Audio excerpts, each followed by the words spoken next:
Discovery Challenge. There are 3 hidden details in this painting. First, find the cat resting beside the tulips. Second, look for the cat paw pulling tiny threads from a pair of jeans.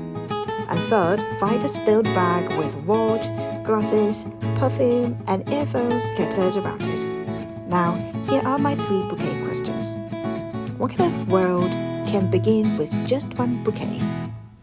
What everyday objects might slowly appear around these flowers? And who do you think lives in this colorful, slightly chaotic space? Oh, and if you'd like to keep this artwork, the 16:9 wallpaper and coloring line art are available on my Ko-fi. Okay, let's start with the tulips.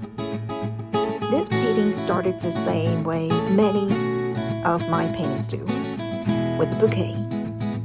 At this point, I actually had no clear idea what I wanted to paint around it.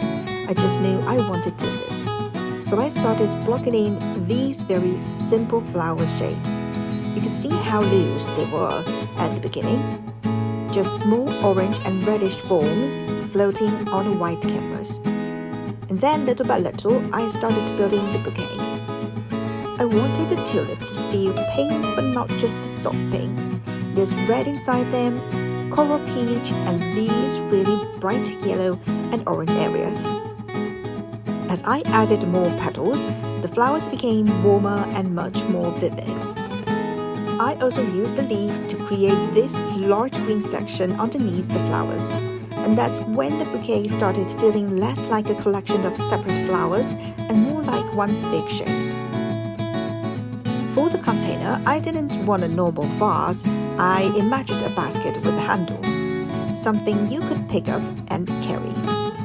And once I painted that curved handle, the bouquet suddenly started giving me ideas about bags, shopping, fabric, and things being carried home. That's really where the rest of this story began.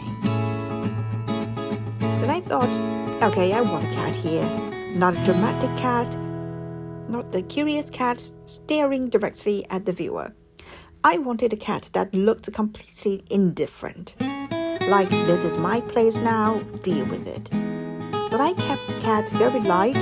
I didn't want to overwork the fur or add too many complicated marks.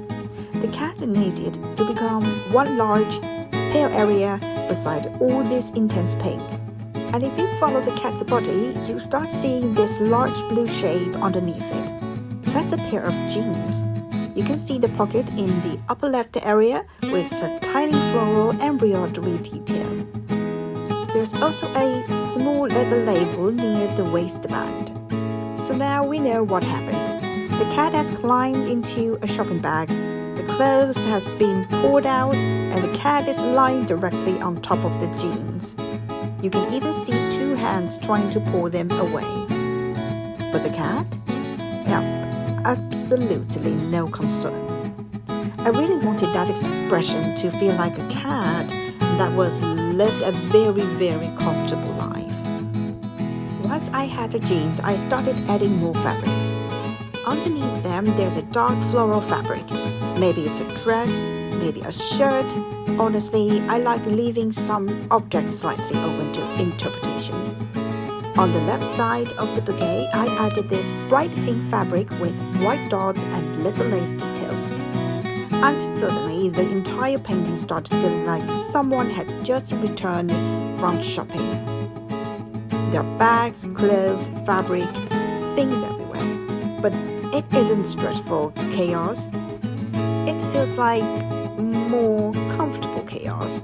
The kind of mess that happens when you come home, push everything down, and your cat immediately decide that every new object belongs to them. And apparently the jeans are now a cat bag.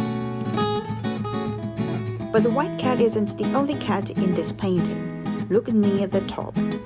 There's another paw, and this cat is doing something slightly more destructive. Its claws are catching the jeans and pulling up a few tiny threads. I added those very fine lines because I wanted the action to be small. You could easily miss it. But once you see the paw and those threads, you immediately understand what this cat is doing. So one cat is lying on the shopping. The other cat is actively damaging the shopping. Very helpful. Then I moved the bag to the left side. I wanted another cluster of small details here, so I painted a little bag. And of course, the bag has fallen over. Its contents are scattered out onto the fabric. There's a watch, a pair of glasses, a perfume bottle, earbuds. These objects are tiny compared with the bouquet, but I think they changed the painting quite a lot, because now we know a little more about the person who lives here. We don't actually see the owner, we only see two hands. But their clothes, bags, perfume, glasses, and personal things are everywhere. That's one thing I really enjoy doing my paintings. I don't always need to paint a character's face.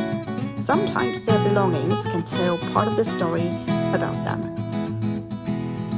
At the back, I added another shopping bag. There's more fabric inside. Maybe it's clothing, maybe a bed sheet, a pillowcase. Don't really need to decide. What matters is the feeling that this person has just come home with all these new things, and the cats have decided to participate in the shopping experience, just in their own way. One cat occupies the jeans, one cat pulls threads from them. Things have spilled out of the bag, and in the middle of all this is the bouquet that started the entire painting. That's why I keep returning to bouquets. A bouquet doesn't have to remain a still life. I can ask where it is, who owns it, what's beside it, what happened 5 minutes before this moment. If you like to use this artwork on your devices, you can download the 16:9 wallpaper and the coloring line art from my coffee. Thank you so much for watching. I'll see you in the next discovery.